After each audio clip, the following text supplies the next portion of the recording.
প্রশ্নের উত্তর দিতে পারছে না, আলেমরা মাথা নত করে কাঁদছে, ওগো রব্বুল আলামিন এই প্রশ্নের উত্তর দিব কেমন করে?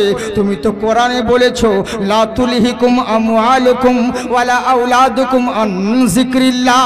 আমি পরীক্ষা করে দেখব তুমি আমাকে ভালোবাসো না তোমার সন্তানকে বেশি ভালোবাসো, তুমি আমাকে বেশি ভালোবাসো না তোমার সংসারকে বেশি ভালোবাসো, আমাকে বেশি ভালোবাসো না তোমার সন্তানদেরকে বেশি ভালোবাসো।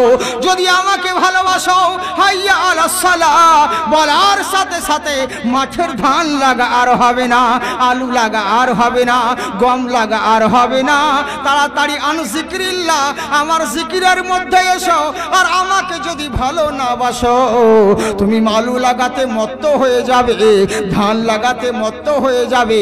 কিন্তু জেনে রাখো ওয়াল মারিজান বুতান, তুমি ভাবছো ধান লাগিয়ে বড় লোক হয়ে যাব, আলু লাগিয়ে বড় লোক হয়ে যাব, কিন্তু জেনে রাখো এমন বিমারি তোমার হবে ওই ধানের টাকা আলুর টাকা বিমারির পেছনে চলে যাবে, কোনো কাজে লাগবে না।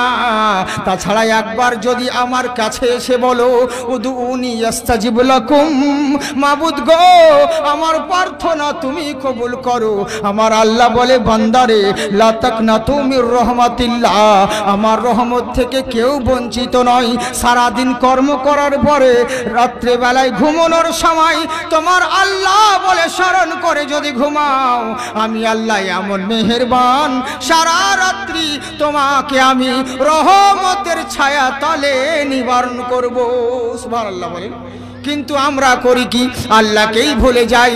তাই তো আলেমরা কান্না করে, আল্লাহ এটা সন্তানের পরীক্ষা নয়, মালের পরীক্ষা নয়, ধনের পরীক্ষা নয়, এটা হলো ইমানের পরীক্ষা।